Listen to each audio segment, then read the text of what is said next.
There, I got it, Carol. Okay, thank you. I got it. I put it in an email to myself, so that way I'll have the YouTube connection. So we Sounds can good. watch the last one. Right, and when we send this out for this once, we'll make sure it's just links to our YouTube page. Mhm. So that should be no problem. Okay. That was a good move, Jay. Usually I'll write it on a sticky note and then lose it. Yeah, I found that if I send myself an email, I have it. Hello, Ken. Hello, Rabbi. Hello, everybody. Hello, hello. Because we're going to do it right away after this. Oh, okay. All right.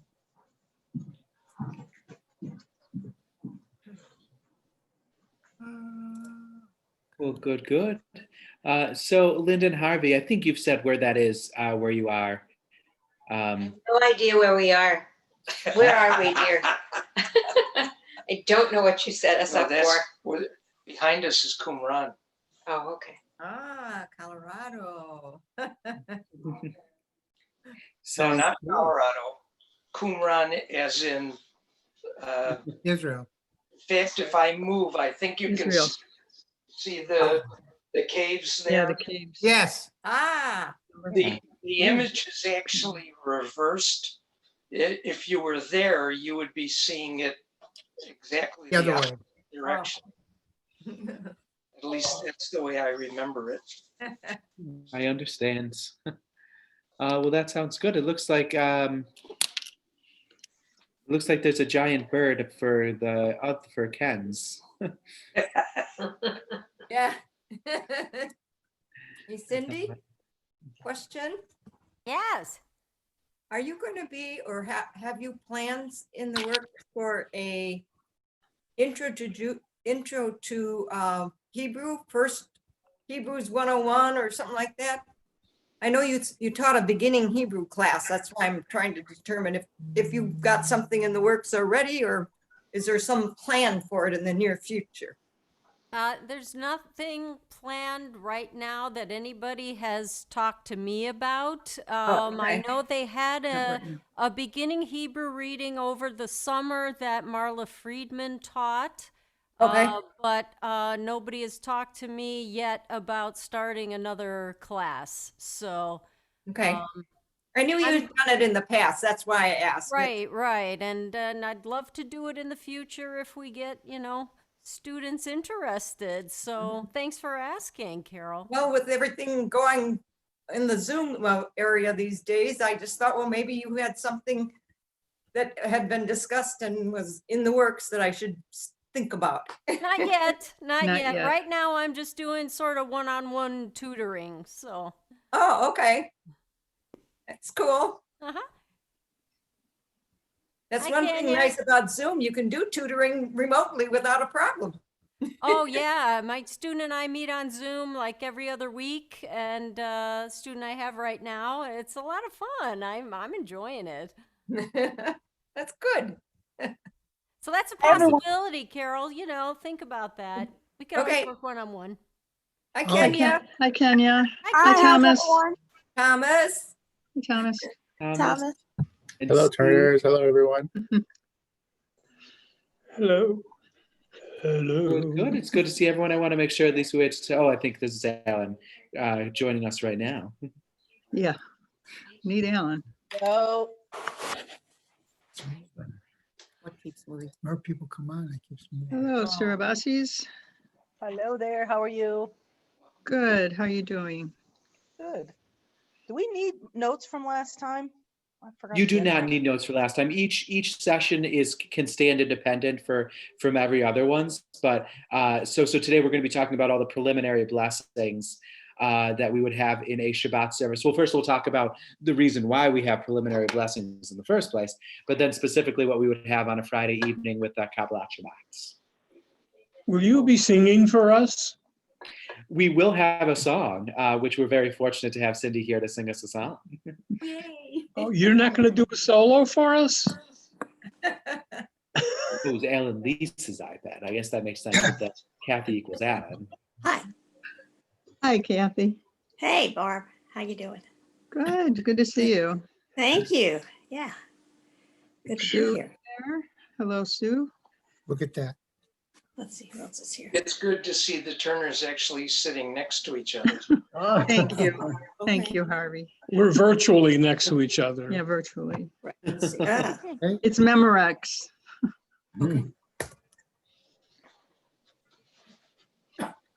Well, good. We'll just give a minute for Alan, for at least Alan Walski to come out and see he helps teach this class as well. So I'm hoping that that he'll come out.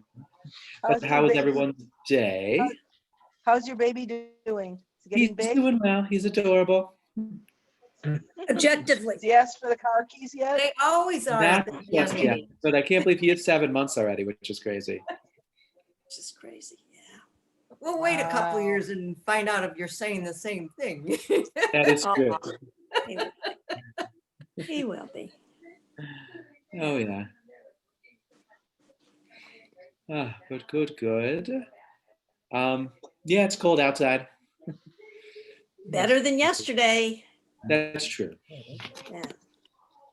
I haven't I even- hate more the dark at 5 because I'll think I'm going to go for a walk. I'm going to go for a walk. And then suddenly like, oops, yeah, too dark. I Yeah. actually thought that they had passed in Illinois, but I guess I was wrong that we weren't doing daylight savings time anymore. No, we are. Yeah, I thought that was true as Right, well, but apparently not yet. I guess not. Somebody said that it was gonna do that. Somebody said they were My emails, it's gonna on do that. myself. before Hello. this Yeah. time. Hello, Kai. How are you? Hold on, this might be Hi. Alan. Are they going to your, Instead. Not from Just me. the If dog. I'm sending them for myself, I they know, shouldn't. I'm just, it's just. No. that's all. No. I didn't say it was definitely going. I just. The Wilkersons have arrived. Yes, hello. Hi, John. Now if I can just do this. Let's see. Nothing else. Hi to- there. So I figured out how to dial in from my phone, so this is a first for me. Yeah.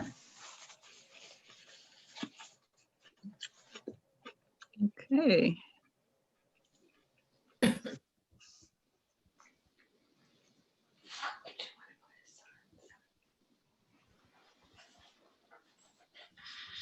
There we go. Okay. I'm still learning this iPad. Okay. I'm gonna, Hey, Kenya. Hello. Hey, Cindy. Hi, Kathy. Is that a new haircut? It is. It looks is. so stylish. Thank you. Thank you. Yeah, everybody, as my daughter and I were saying, everybody has their threshold of what's safe and what's not safe. But my coiffeuse has like her own little studio with nobody else in it. So I feel safe going. And I will tell her. Yeah. So we have lots of discussions in our family about the grocery store and versus Costco versus blah, blah, I am sure every family, every couple has those discussions. So they're hard. Anyway, everybody's staying safe. I know. Yep. Well, Correct. somebody had put out a guide to different places and level of safety for each one, like when it was safest to go to the grocery store and when it was safest to go to, the gym or things like that. And they did it based on pinging from cell phones and where people were. So Huh. it seems that the safest time to go to the grocery store is Monday morning around 8 or 9 o'clock because there was Okay. hardly anybody there. That does not surprise me at all. I know at the Starbucks I work at, Monday morning is always very busy because everybody's going to work. But then about 9 o'clock, it's empty because everybody who's going to work has gotten there and everybody who isn't going to work hasn't arrived yet. So like the people who come in who aren't commuting who are going to come in later. So for like 15 minutes, it's usually very empty. They did have coffee shops on there too, and I'm trying to remember when they said was the least busy time, but Wednesday morning at 10 o'clock. I'm pretty sure. Okay. It's always Wednesday morning. Every cafe I've worked at, Wednesdays are always the quietest day of the week. I wonder why. Because at the beginning of the week, people are like groaning and like grumbling their way to work. And at the end of the week, they want to treat themselves. But on Wednesday, they're just kind of like head down going through it. That's always been my theory. Okay. So is that why that's usually double points day then at Starbucks? I have no idea. I do not understand. I don't understand the double points thing at all.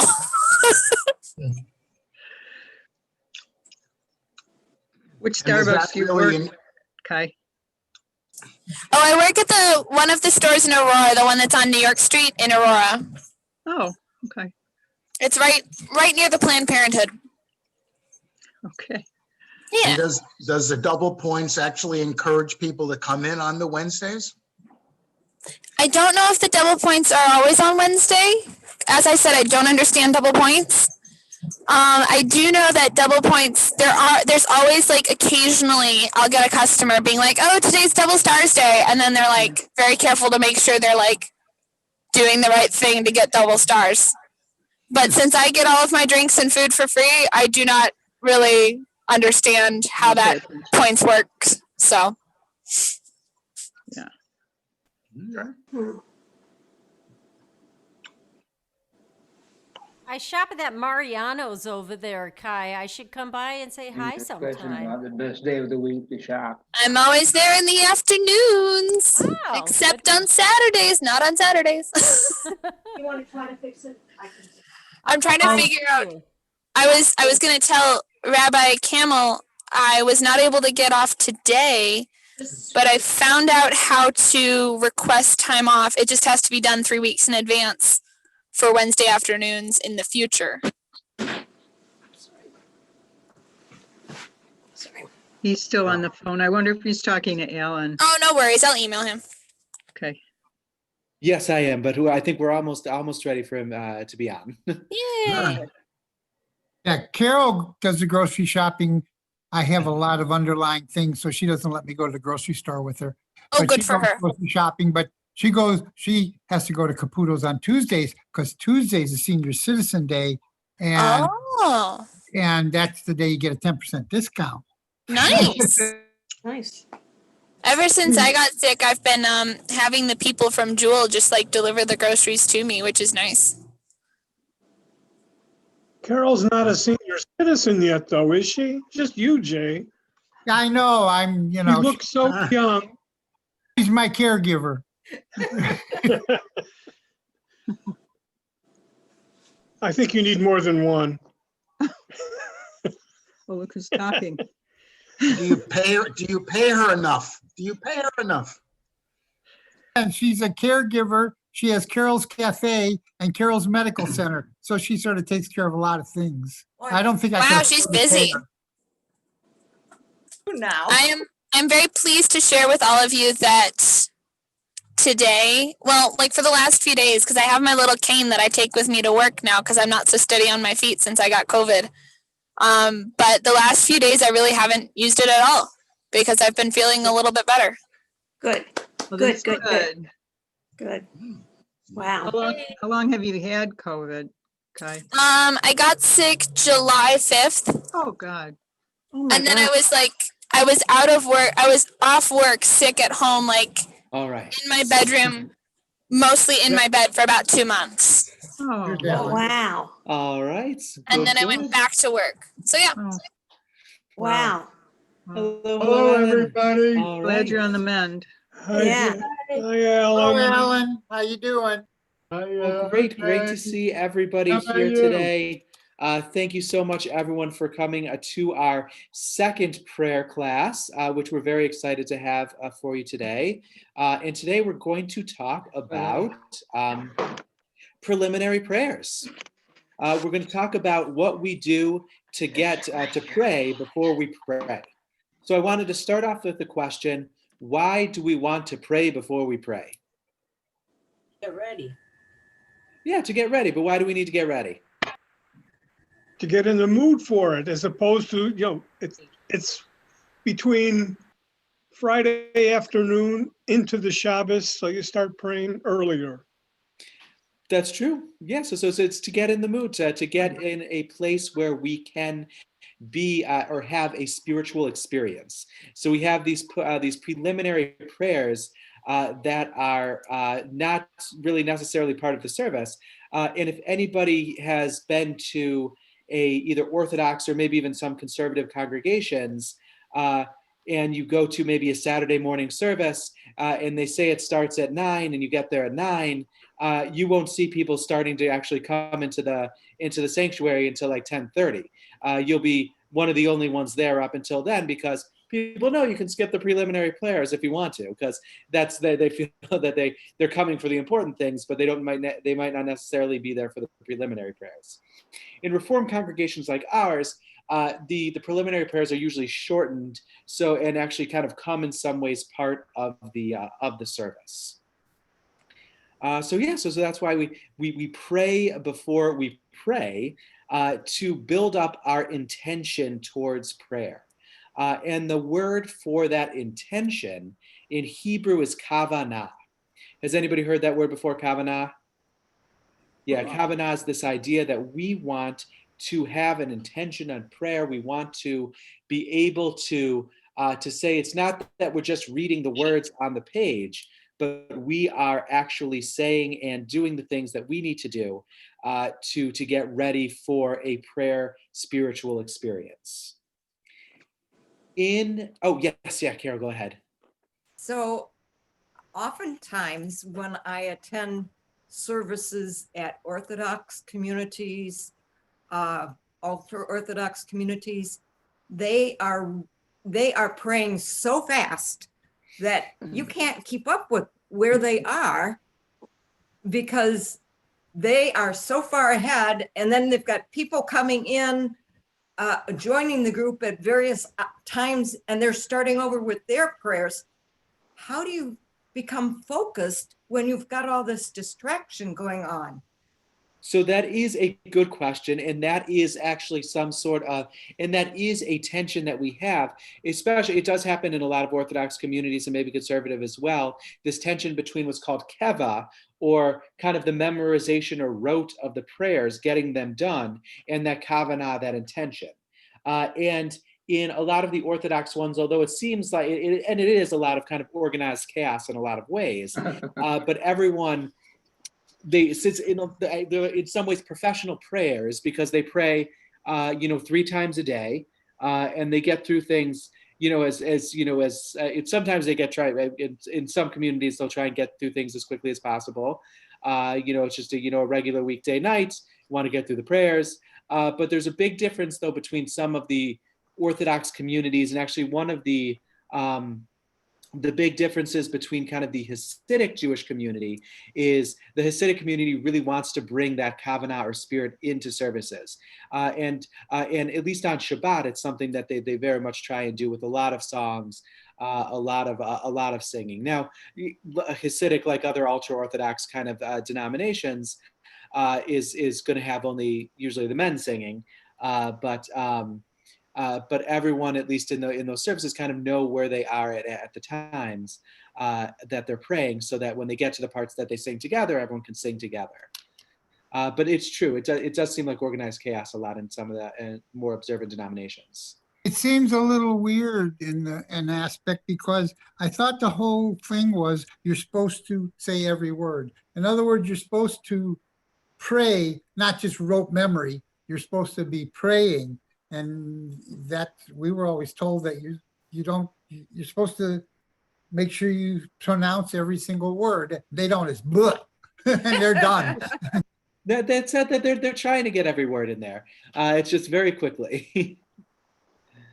And sometimes every word twice, because sometimes you'll have when we get to the Amidah section in a few months, there's both a silent repetition of the Amidah where everyone kind of does it quietly to themselves on their own, and then a louder repetition where someone kind of leads everyone in prayer when they get to it.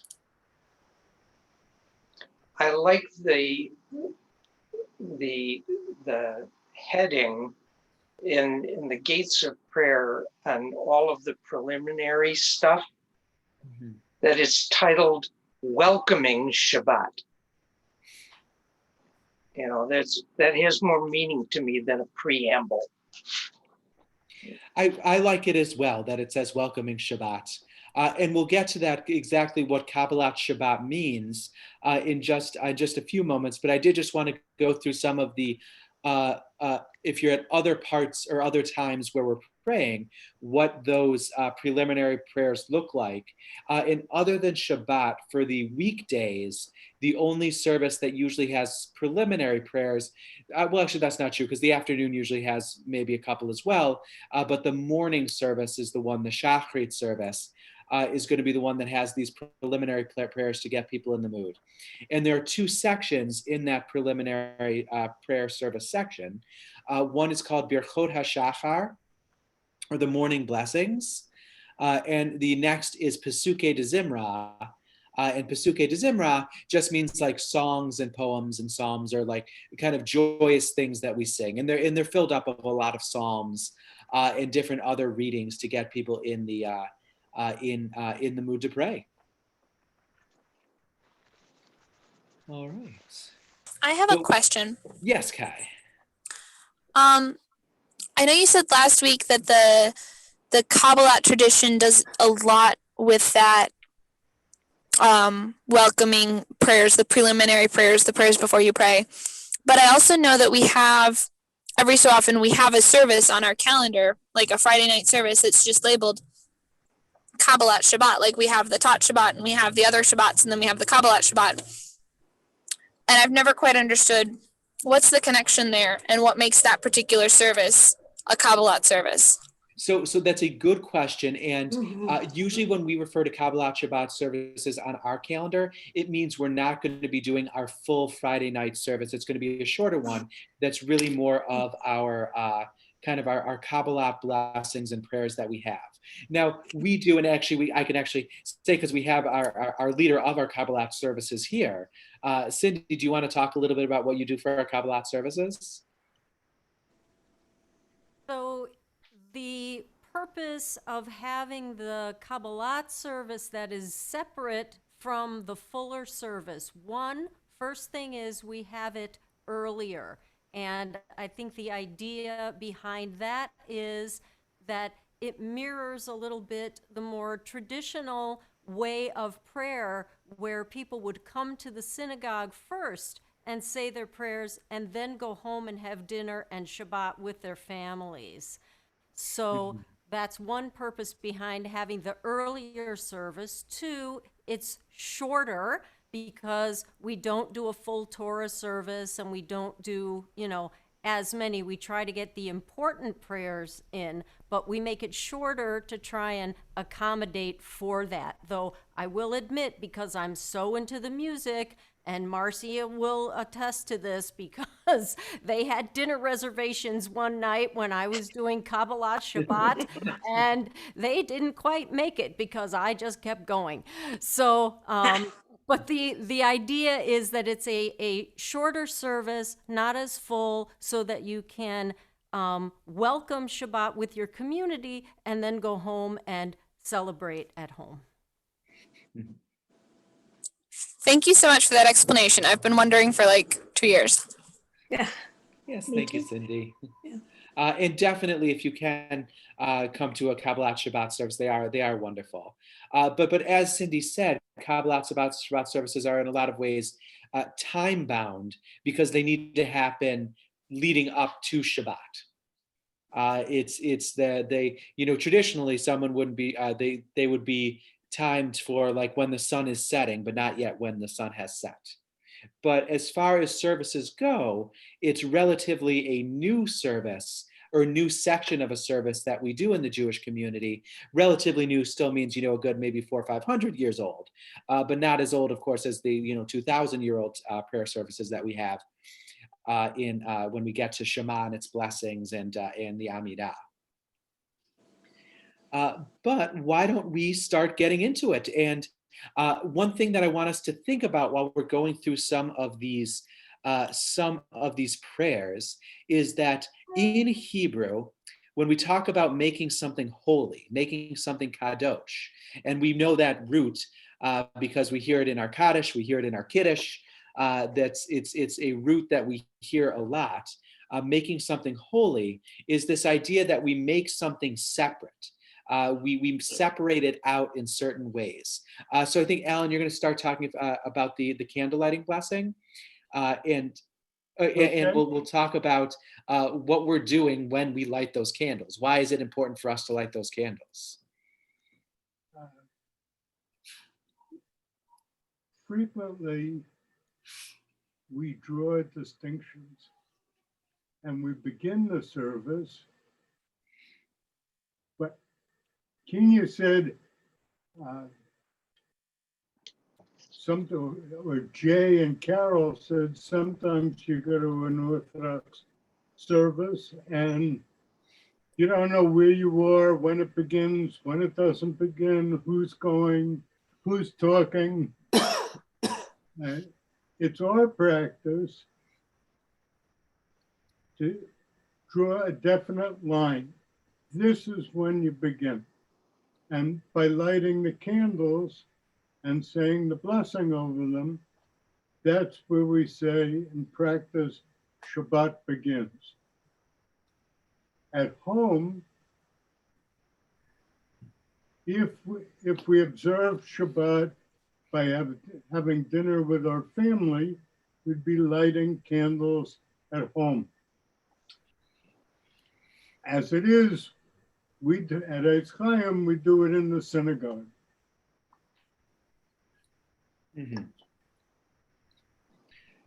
Yeah, we are lighting candles kind of as a community. And if you'd like, I can bring us to our Mishkan Tefillah here.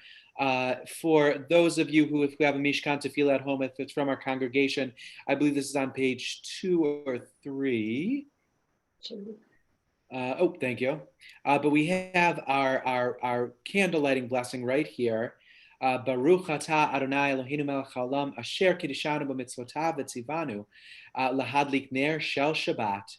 Or blessed are you, Adonai, our God, sovereign of the universe, who hallows us with mitzvot, commanding us to kindle the light of Shabbat.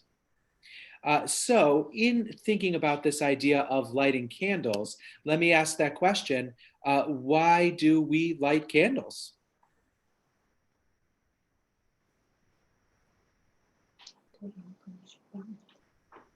To separate the week from Shabbat?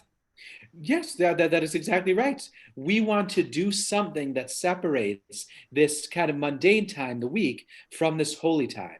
And the way that we do that is through this candle lighting blessing. It's not just the candle lighting blessing. We would say that the kiddush for the wine and the motzi as well are part of that as too. But candle lighting is something that we use for all holidays. We always can light candles, especially coming up with perhaps our most important candle lighting holiday of Hanukkah, coming up in just a few weeks. I think today is the first of Kislev, or the first of the month that Hanukkah is in. But Marge, yes. Oh, you're on mute, Marge. I'm sorry. Oh. Doesn't one candle mean remember, and one candle means honor the Sabbath? Remember and honor the Sabbath. So yes, that is definitely an interpretation of why we have two candles. There are two commandments that we get in the Torah that talk about observing Shabbat. One says remember Shabbat. One says keep or guard Shabbat. So we have these two candles that light each one of those commandments. So yes, that is one of our interpretations of why we do two candles. Yeah, but my grandmother used to light 7. Oh, that's interesting. I don't know about the 7, although I guess that would be for the menorah, which the menorah that's not a Chanukiah menorah would be 7 candles. Marcy always lit 1 per each child. Oh, that is nice. I like that. Isn't candles also supposed to be welcoming the spirit into your home? The spirit of God? So that is kind of an understanding of it as well. Lighting candles, kind of both bringing warmth and light, and representing in some ways God's spirit or ruach coming into our home. We'll talk a little bit about is in just a few minutes when we get to the when we get to the Dodi, perhaps the central poem of the Kabbalat Shabbat service. What we're doing when we bring in our the Sabbath bride. Yes, Jay. Is Shabbat the only time we light a candle after it's over? Oh, so no. Traditionally, we would also light candles after holidays as well. We don't do it usually in kind of in Reform Judaism, but most holidays do have their own Havdalah to separate it out from that holy time from the evening times or from the mundane times. Oh, so here, let's go Harvey, and then we'll go John. I'm just wondering, in terms of, we're talking about history now, at what point in our history did the tradition of lighting candles begin? Or can it be attributed to a point in our history? So we know that we've been lighting candles for a long time, since before the temple was destroyed. The lighting candles has been for a long time, at least I think, 2,500 years, a way of marking something that was holy. And yeah, exactly. I mean, we think about, having to recover the oil, So I was just wondering if it became adopted as part of this service for a particular reason. As part of that, you mean Shabbat service? Yes. Oh, so I think just that idea of marking the holy times, but oil, and we don't think about it too much now because all our candles are wax. But oil is something very holy in Judaism, and oil, of course, what was used to light the candles back then. But when we talk about, I mean, even the word in Hebrew of someone who would be it's like a savior is someone literally means someone who's anointed. And what are they anointed with? Anointed with oil. Oil. Yeah, so oil is definitely something which is holy. Okay. John, I think. Yeah, I'm just was curious, but my perception is that the lighting of the Shabbat candles has always been done by women.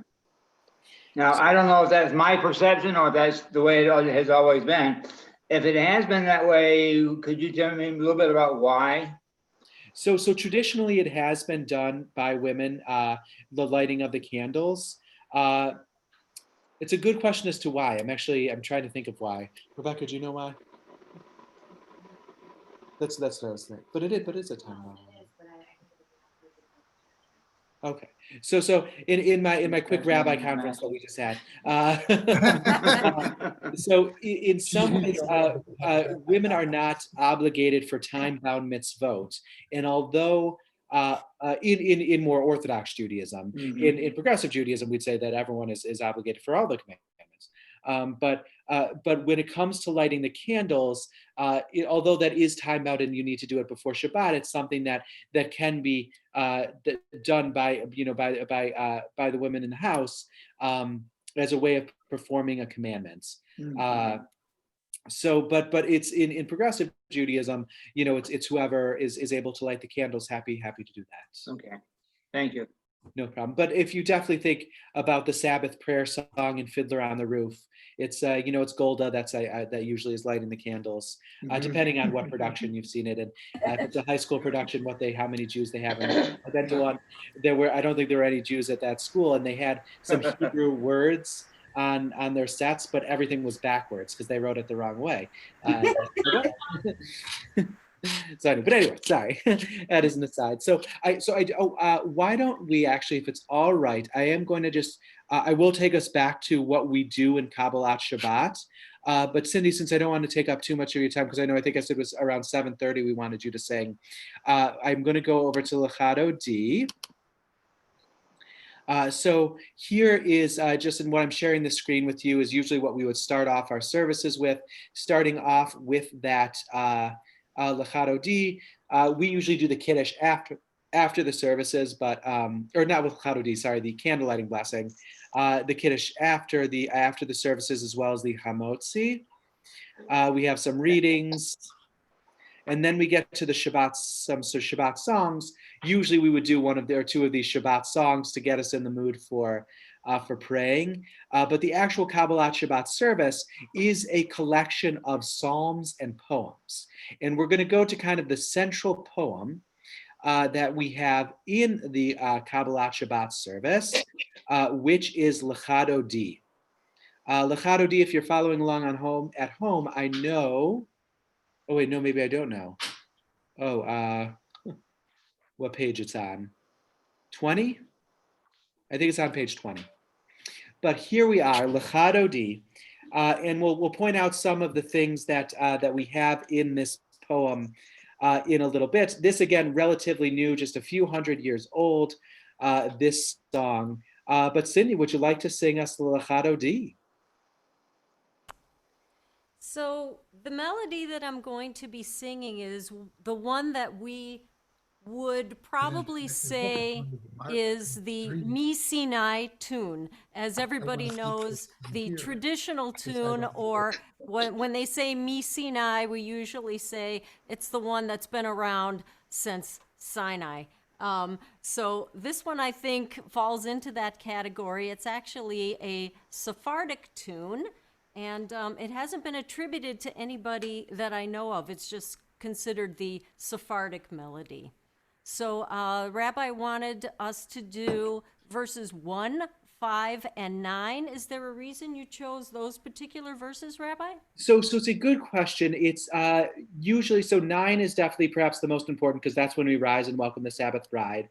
1 is the one that is also very important because we have the 2 commandments, just as Marge was saying. When we light 2 candles, we're looking at those 2 commandments, Shamor v'Zachor, or to guard and to remember Shabbat, or keep and remember, as it has in this translation. In 5, I don't know. Mostly I think it's because when I was growing up, that was the minhag in my synagogue, that we would do 1, 5, and 9. So mine was always 1, 5, and 9. Yeah. So that is. It doesn't really get too much deeper than that, I suppose. Okay, here we go. Lecha Dodi likrat kala, Pnei Shabbat nikabela. Lecha Dodi likrat kala, Pnei Shabbat nikabela. Lecha Dodi likrat kala, Pnei Shabbat nikabela. Lecha Dodi likrat kala, Pnei Shabbat nikabela. Shamor v'Zachor b'dibur echad, Ishmi'anu el hamiyuchad, Adonai echad u'shemo echad, L'shem u'tiferet v'letila. Lecha Dodi, Lecha Dodi likrat kala, Pnei Shabbat nikabela. Lecha Dodi likrat kala, Pnei Shabbat nikabela. Verse 5. Itoreri, Itoreri, ki va'orechu mi'ori, Uri, Uri, shir daberi, kevod Adonai laich negila. Lecha Dodi, Lecha Dodi likrat kala, Pnei Shabbat nikabela. Lecha Dodi likrat kala, Pnei Shabbat nikabela. verse 9.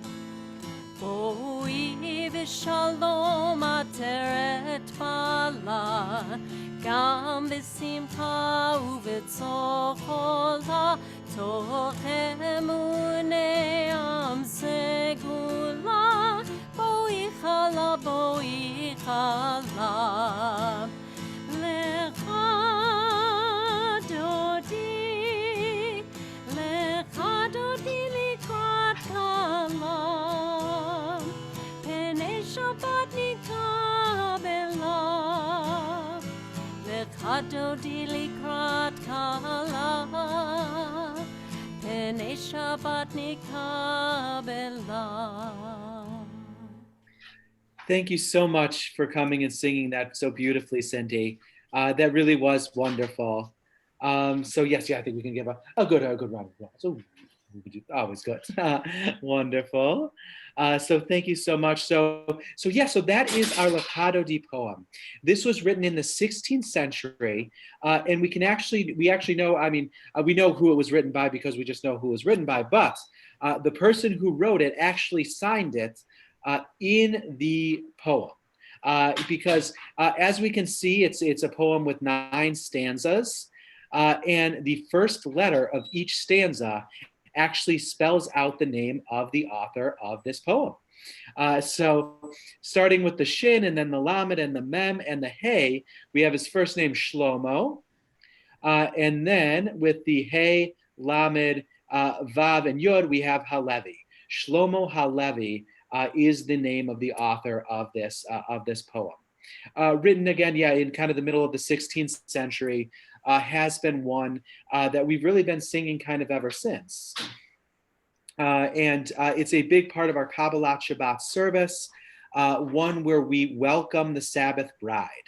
And part of this idea of Kabbalat Shabbat, you might know the term Kabbalah, as you might guess, sounds a lot like Kabbalat, and they are related. Kabbalat and Kabbalah, so Kabbalat means to welcome, to receive. It's kind of we're receiving Shabbat. But the way that the Lecha Dodi, manifests that idea is that we're welcoming in the Sabbath bride. And when we're welcoming in the Sabbath bride, I want us to take a look at something really quickly. Let me just get to it over here.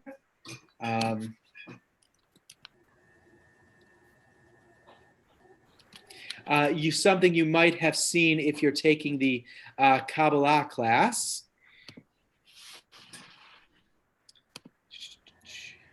Ooh, it's a little tough to see here. Let me see if I can find a bigger one. There we go. Okay, so we can kind of see it. Sorry, let me bring my my sharing screen again. So here we go. We have the 10 sfirot, if everybody can see that, of Kabbalah. And so I have actually, so for people in the Kabbalah class, have you gotten to the sfirot just yet? You may not have, but if you have, that is good. A big part of Lurianic Kabbalah, this idea that there are 10 spheres or attributes of God. We can never hope to reach the higher levels of this God understanding, but the bottom levels is the part of God that interacts with this world, manifested in what's called the Shekhinah. And the Shekhinah, as you might actually notice, if depending on your level of Hebrew knowledge, is a feminine noun. Nouns are gendered in Hebrew, they're masculine or feminine. So when we welcome this part of God, the part of God that can interact with our world, it's actually interacting with a feminine part of God that we represent on Shabbat as being that bride, that Shabbat bride that we welcome in this song, Lecha Dodi. So first, that was just any questions that we have on Lecha Dodi.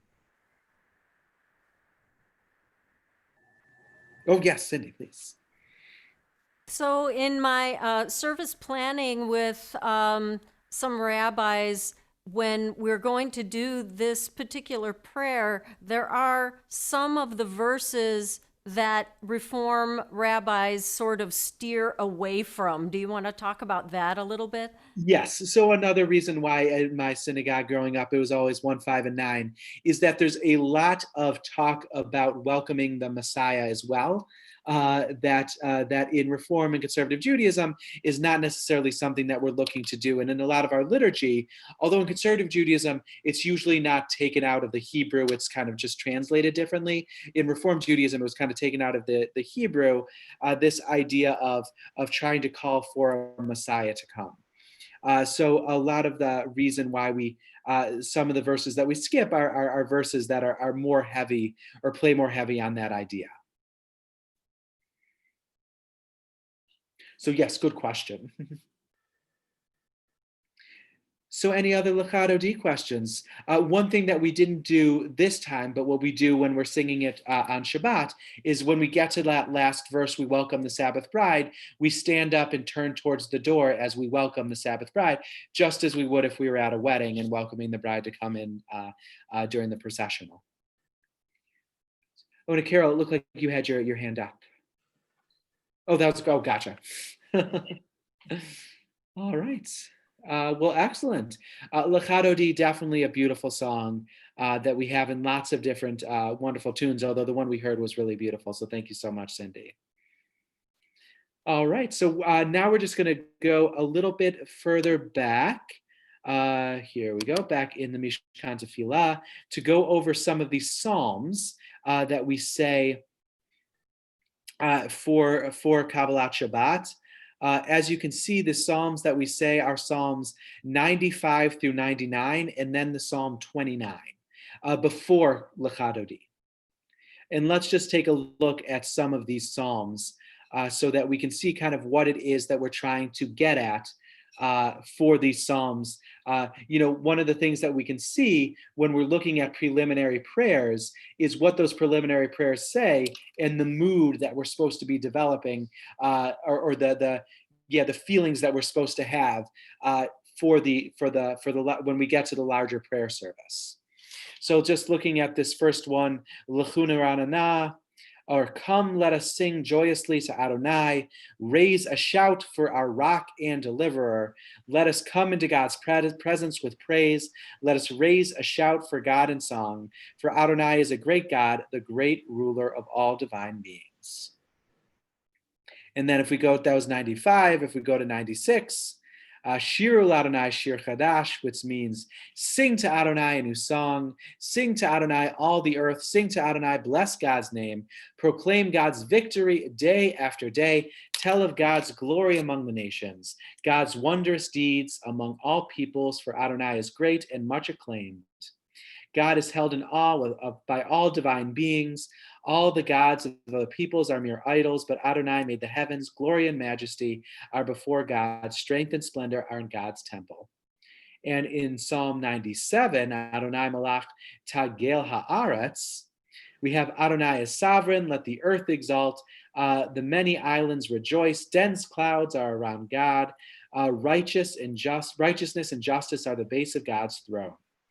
In 98, Mizmor Shiru Adonai Shir Chadash, a psalm, a sing to Adonai a new song, for God has worked wonders. God's right hand, God's holy arm has won God victory. Adonai has manifested God's victory, has displayed God's triumph in the sight of the nations. And then, which one was that one? Sorry, 98. So 99, Zamru Adonai bichinor, sing praise to Adonai with the lyre and melodious song, with trumpets and the blast of the horn, raise a shout before Adonai the ruler. And then finally in Psalm 99, Adonai Malach, was that, sorry, maybe that was Psalm 29, sorry. Adonai Malach, Yirgzu Amim, Adonai enthroned on cherubim and sovereign, people tremble, the earth quakes, Adonai is great in Zion. You get the idea. Oh no, here's Psalm 29. So just looking at those, I would say, what's the spirit in each one of those Psalms that we would say on Kabbalat Shabbat?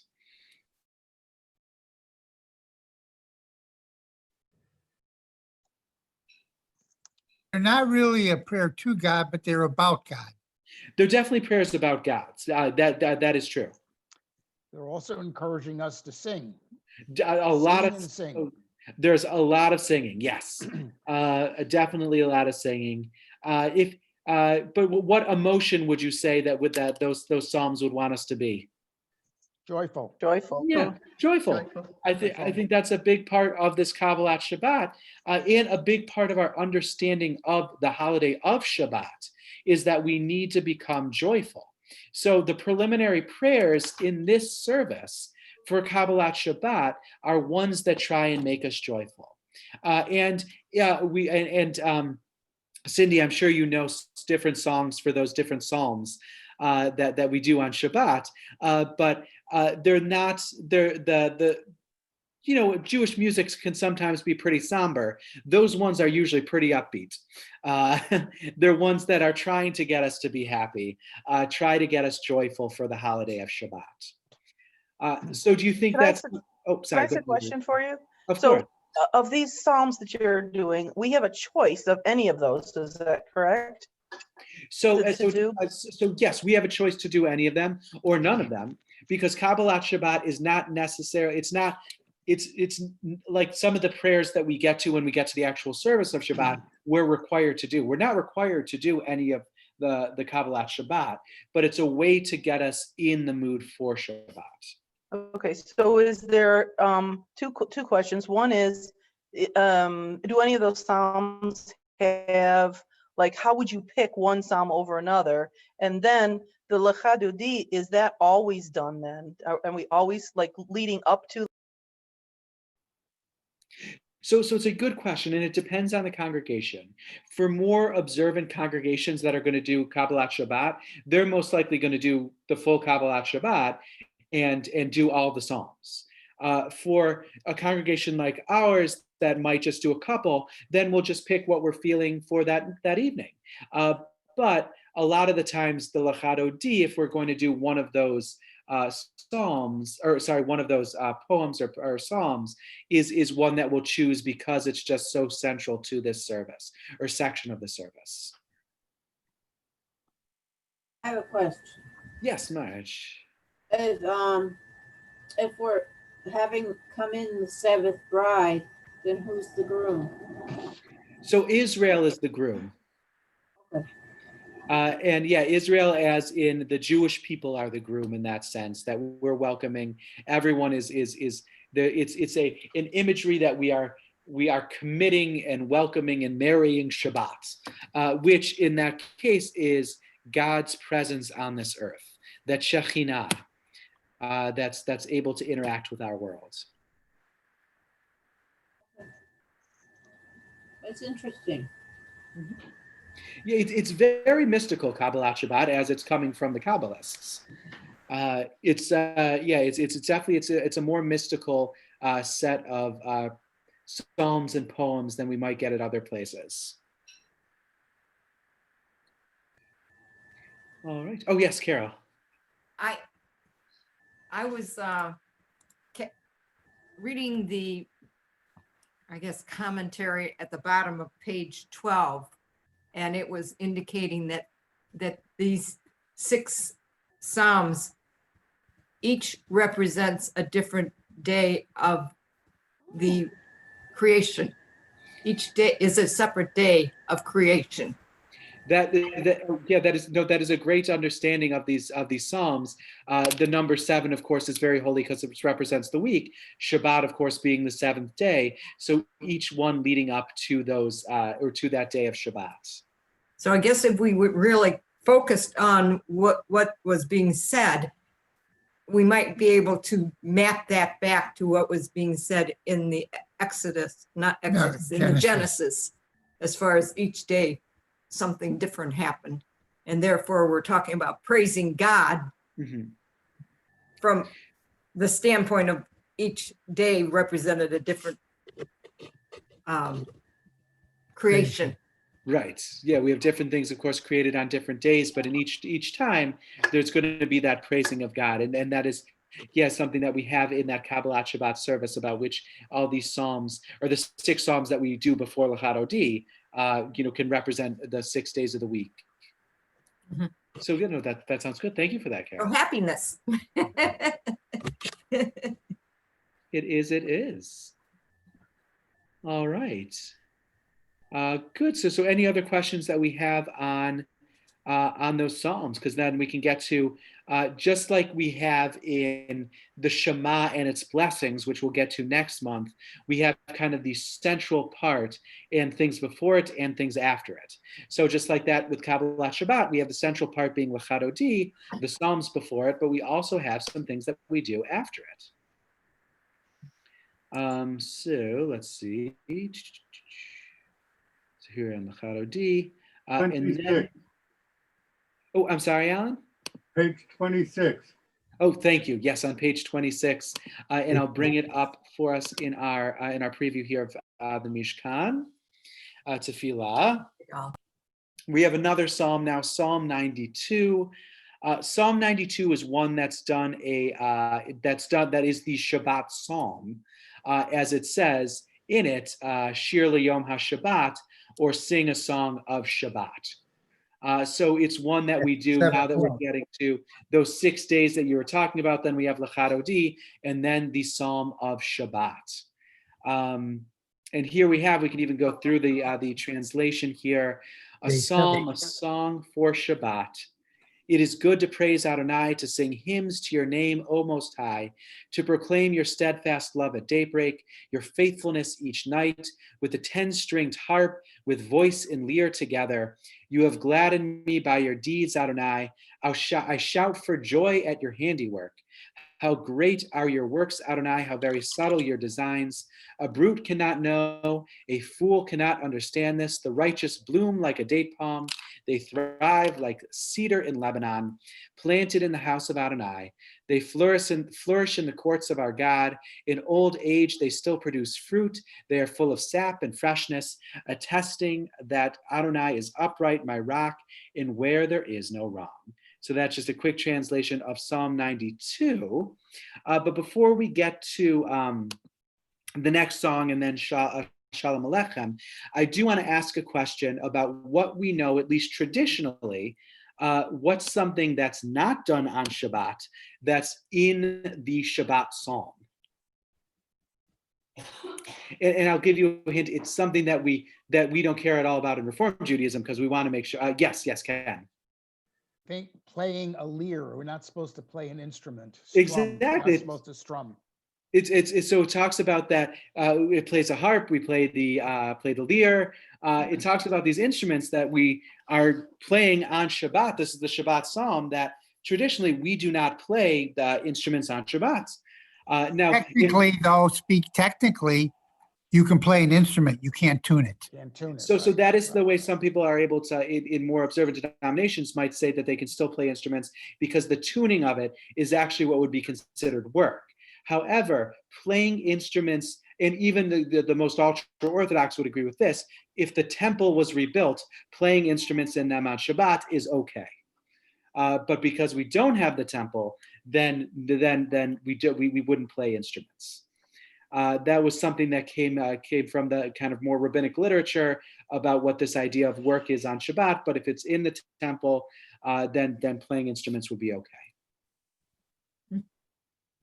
But yes, I did want to point that out, though, in our Shabbat psalm. That's interesting. I have a question. Yes. When my daughter had her bat mitzvah many, many years ago, the Gabbai said, "I really envy you all being able to have music in your service." And I said, "You don't have," I was so naive. I said, "You don't have music in your service."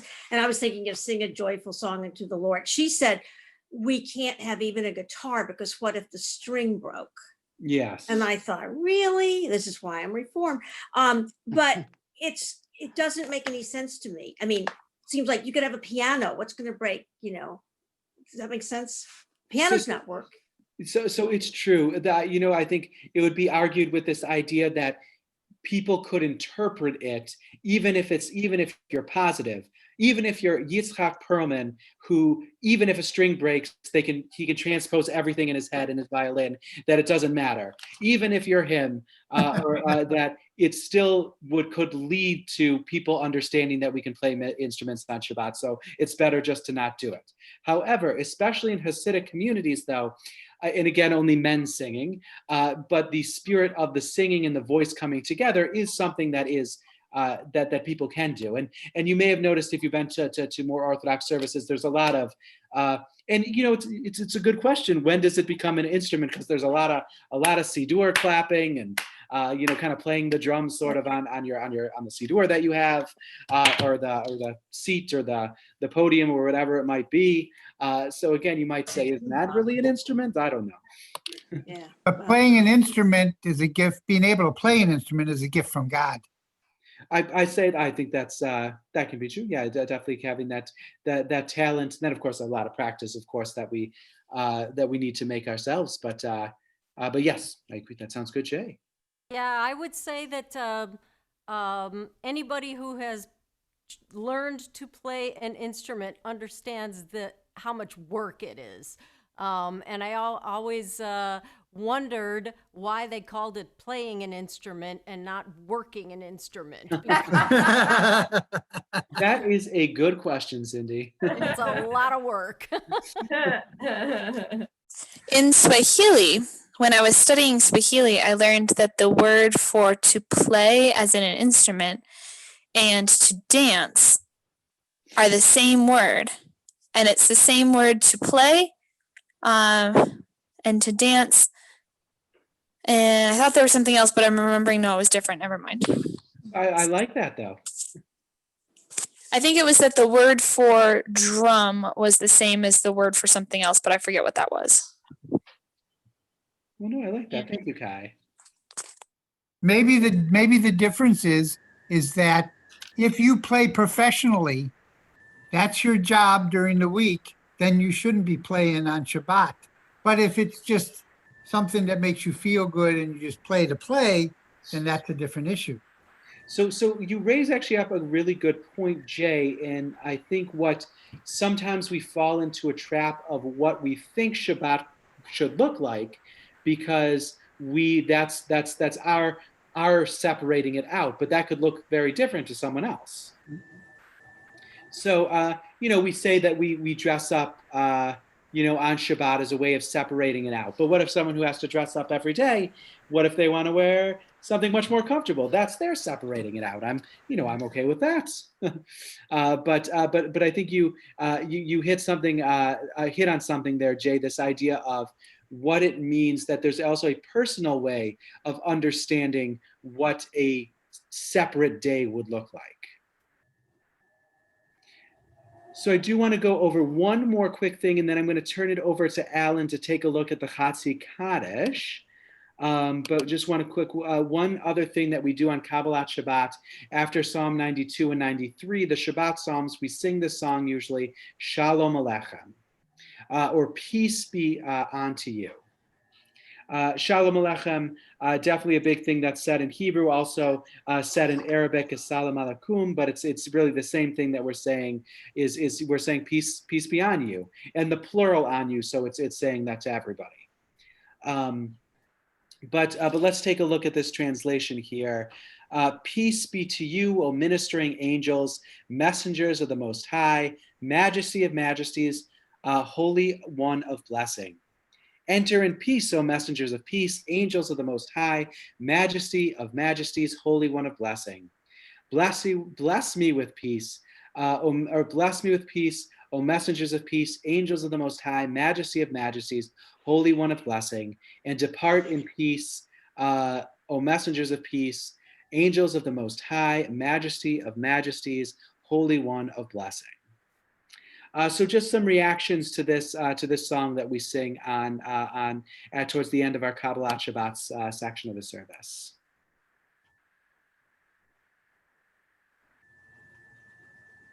Yes, Carol. Well, awful lot of references to angels.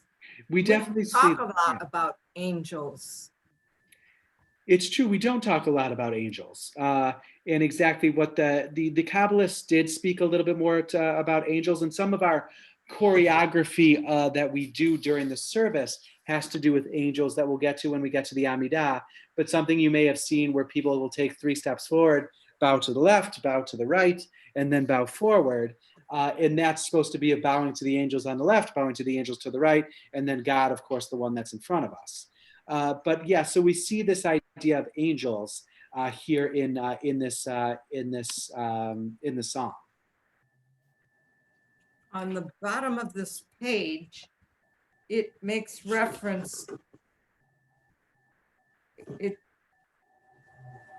Lurie apparently said that 2 angels accompany each person home from the synagogue as Shabbat begins. Yes. So there was a lot of thinking of angels being around you and with you in the Kabbalah thinking. Yes. And angels might not be the best interpretation of it, just because we have such an understanding of what angels are, just coming from our own kind of culture today. Messenger or messenger of God might be a better translation for it. Mm-hmm.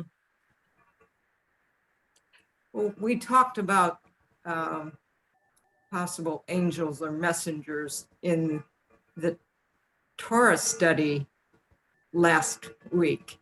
Oh yeah. Wasn't that where Abraham had the angels in his tent, or the messengers in his tent? Exactly. Yes. Yeah. We did do that, and in wondering exactly what what role those 3 people played with Abraham and Sarah. So yes, we did talk about that, but definitely something picked up on by the Kabbalists and put in this section of the Kabbalah service. So now, getting towards the end of the Kabbalah Shabbat service, we need to ask the question: how do we know when one part of the service has ended and the next one will begin? The answer is something that we don't always do at Eitz Chaim, which is okay, because we don't. It's okay that we don't always do that, but usually when a section of the service has ended, we end it with one version of the Kaddish. Now we know when the Kaddish that we use at the end of the service, we all know, because that's the mourner's Kaddish. But there are 5 separate Kaddishes. There are the 3 that we would use in a usual service: the Chatzi Kaddish, or the half Kaddish, sometimes called the reader's Kaddish, the Kaddish Shalem, or the full Kaddish, and then the mourner's Kaddish. Then there are 2 others. There is the burial Kaddish, which is a special Kaddish that we say for someone when they're being buried, although we usually don't do that in more the progressive denominations of Judaism, just because it's one that's really not very well known, and it's just as good to do the mourner's Kaddish. And then there's a special one called Kaddish de Rabbanan that we do when we finish a tractate of Talmud. Excuse me. Those that are in our Talmud class might know that we're going to be doing that soon as we finish Pirkei Avot. I think we talked about that on Monday, which we're excited about, the Kaddish de Rabbanan. But at the end of the Kabbalah Shabbat service, we end it with a Chatzi, or reader's Kaddish. At the end of the Shema and its blessings, we also, at least in the evening, we would traditionally end that with the Chatzi, or reader's Kaddish. At the end of the Amidah, we would do the Kaddish Shalem, or the full Kaddish. And then at the end of the service, we do the mourner's Kaddish.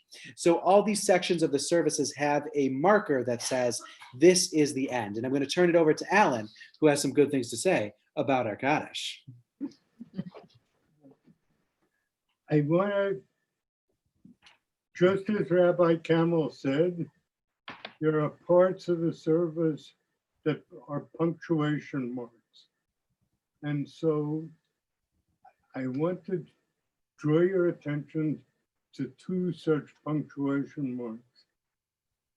The first one, the one that we've just spoken about, is on page 26 of the prayer book.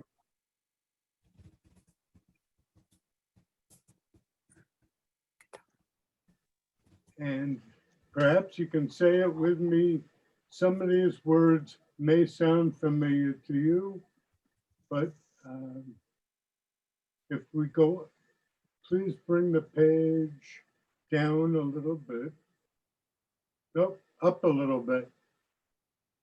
Okay. In the translation, it begins Yitgadal Vayitkadash Shmei Rabbah Yama Divrei Charuta V'Yamlich Malchutei. These are words we say, certainly in the Mourner's Kaddish, and we say them frequently. But let's take a look at what they mean. You know the word gadol, or some may remember that gadol means big in Hebrew. And here in English, we have exalted. Sometimes we have magnified. And Kadash, Kiddush, Kadosha means holy. And here in English, we have hallowed.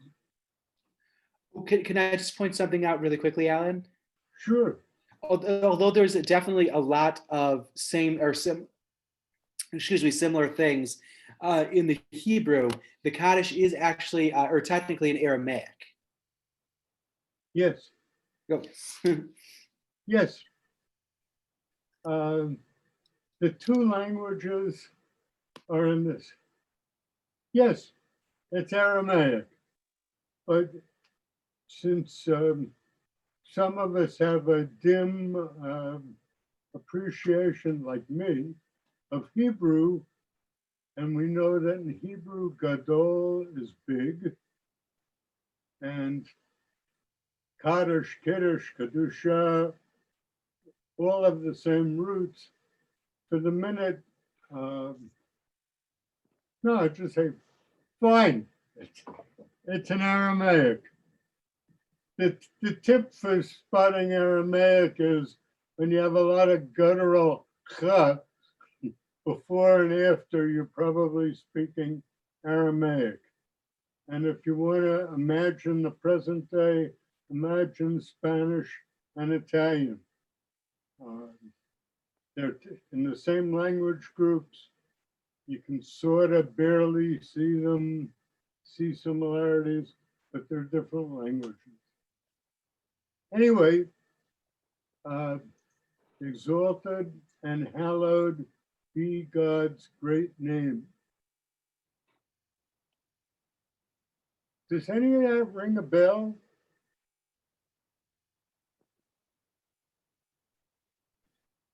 Can you think of a prayer with the words Shema. hallowed be? Ken? The Shema, I believe.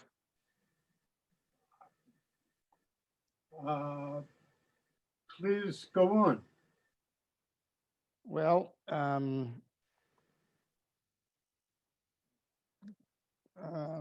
let's see. Shema Israel. Hear Israel, Lord our God. The God is great. So the great part anyway. And here means, I mean, to hallow, I guess, is not to yell out and scream about it, but it's to personally appreciate it and take it serious. So maybe not so much. Maybe there's another prayer. Okay. Let's go into the next two sentences and then come back. How about the Lord's Prayer?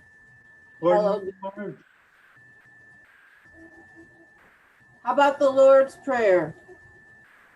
How about it? Do you remember it? Sure.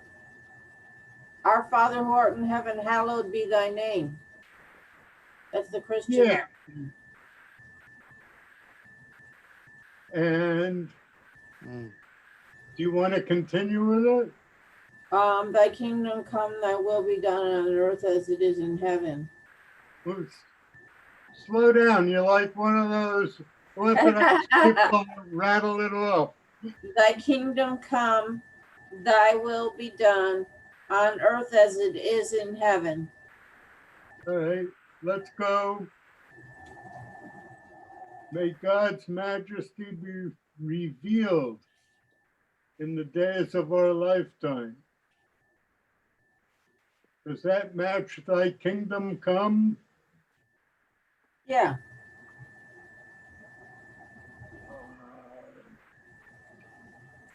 In the world God created according to his plan. Okay. Let's go up a little bit. Pardon me. Let's go down a little bit.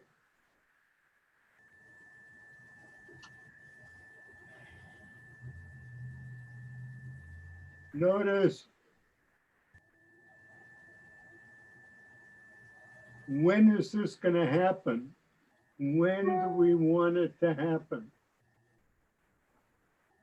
Speedily.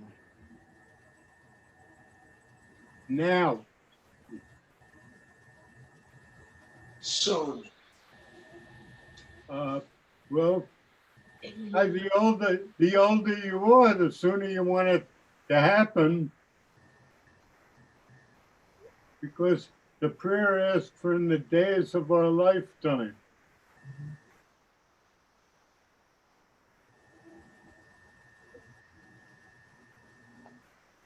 Do you know, Marge or anybody, do you know where the Lord's Prayer comes from?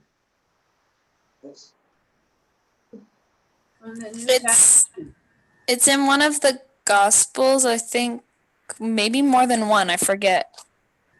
You're Part right. of it, the last few lines I don't think even are in the New Testament. I think they were added later, but I don't remember offhand. Okay.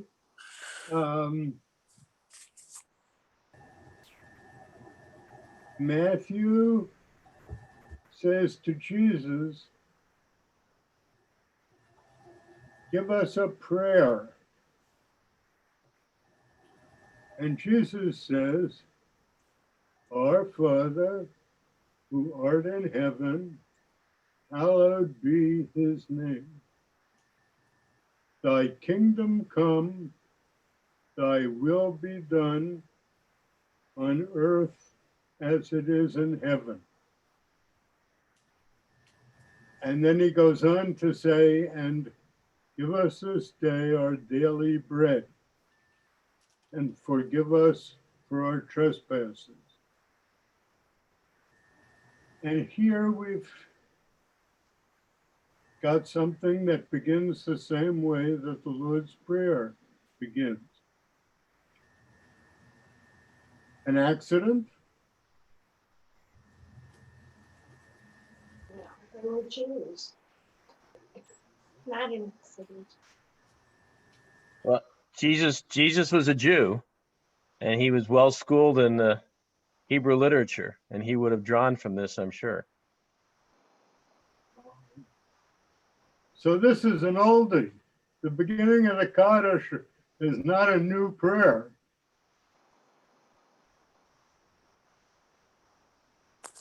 But the Kaddish would have come first, right? I'm guessing. Well, you have to know if it's from Matthew, oh, wait a minute, Luke was the physician. One of them was I think they all started out being Jewish, so they would have each had some knowledge and remembered it from their Jewish roots before they became followers of Jesus. Jesus was Jewish. So were the followers before they changed over.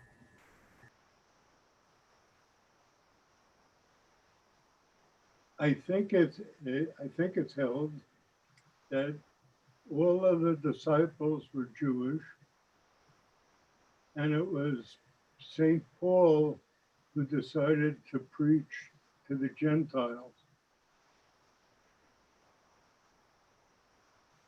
Yeah, I feel like half of the New Testament is just the accounts of Paul and Peter fighting over whether or not they were going to focus on Gentiles or not, and whether or not they were going to keep following the Jewish laws.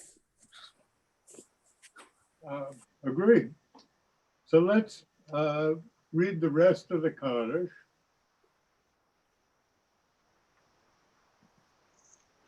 So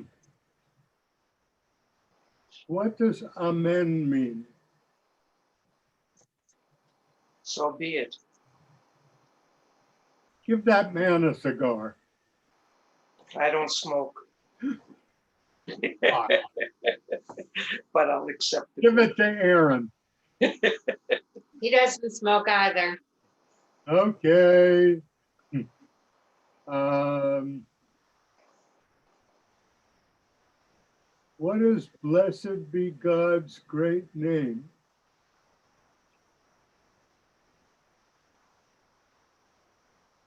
When we say this stuff, what do we think it means?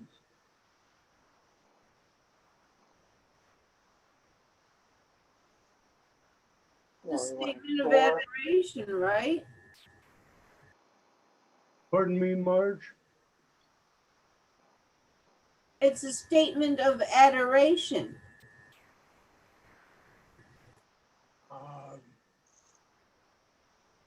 Please, when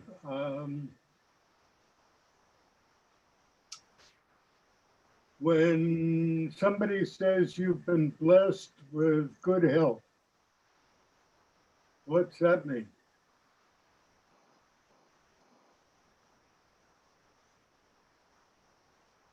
Given it by God. Pardon me, Elise? You've been given good health from God or by God. And when somebody blesses a child, well, what's that mean? It's more of an honorific. You know, you're giving honor. And when you bless a marriage, Isn't a blessing like a calling down of God's graces on whatever you're applying that blessing to? yes. Let's, when our service begins with the words, Baruch atah Adonai, and that is usually translated as, blessed are you, Lord our God. You're expressing praise.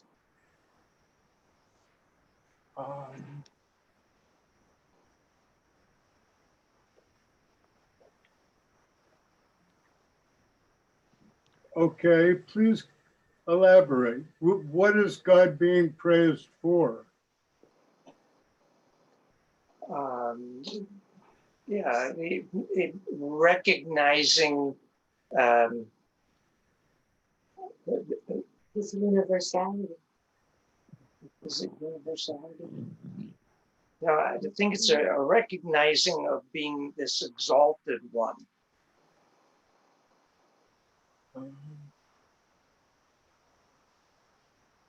I mean, in the prayer, are we praising him as the creator?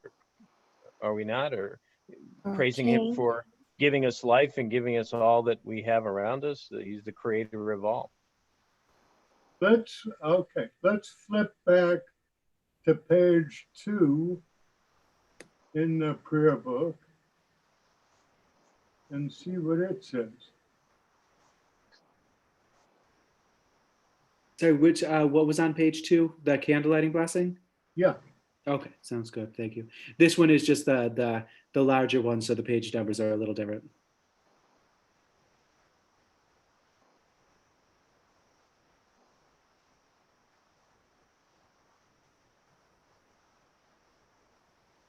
There we go.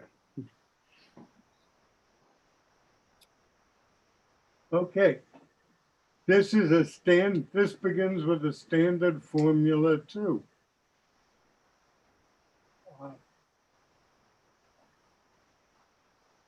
Blessed are you, Adonai, our God. And then he's described as sovereign of the universe. And he makes us holy with his instruction or commandment. In particular, commanding us to light the candles.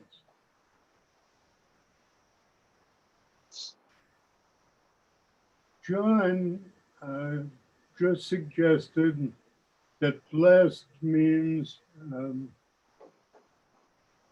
pouring down good wishes or goodwill. John, please repeat and say what you had in mind a minute ago. That blessing is the calling down of God's graces on the individual or whatever it is that you're applying the blessing towards. And you know, that's exactly what the rabbis say. And that is, for many, many centuries, some have been puzzled by this blessed are you, because it sounds like we are blessing God. But a long time ago, there was a suggestion, a long time ago means 1800 years ago, 1700 years ago. Okay? There was a suggestion that this word Baruch, which is usually translated as blessed, was missing one letter.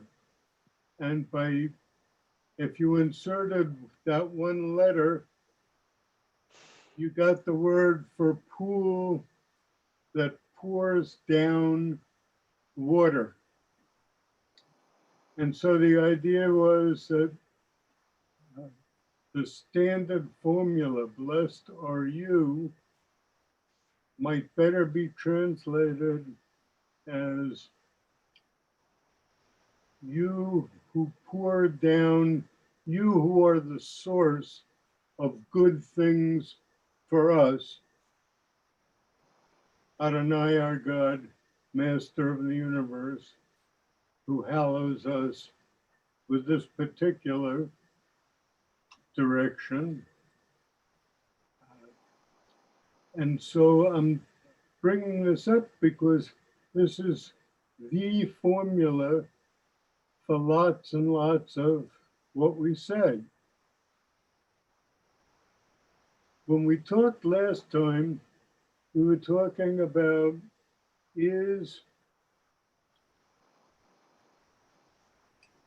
what's a prayer and what's a blessing? And some people said, there's a difference between a blessing and a prayer. And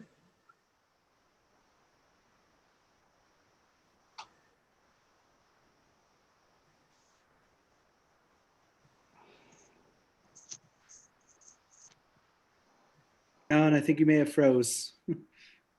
I think he's stuck. Yes, I think he did freeze. I'm sorry. okay, Okay. okay, Marge. No, I was just saying you were stuck and now you're back. Yeah, okay, now I'm back. Welcome back. Thank you. Are there any thoughts about whether or not there's a difference between praying and blessing?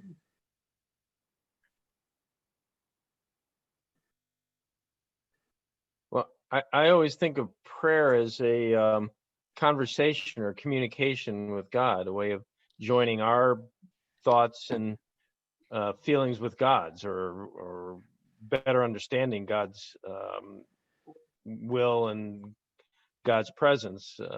Where again, as a blessing is, again, it's kind of a calling down of God's favor or graces on us. Okay. I see our time is just about up. And let's leave it at there because we're going to come back throughout the service to Baruch Atah Adonai. And throughout the service, we're going to come back to Yiskadal v'Yiskadash, Shmei Rabbah. Here they were the beginning of a section and the end of a section.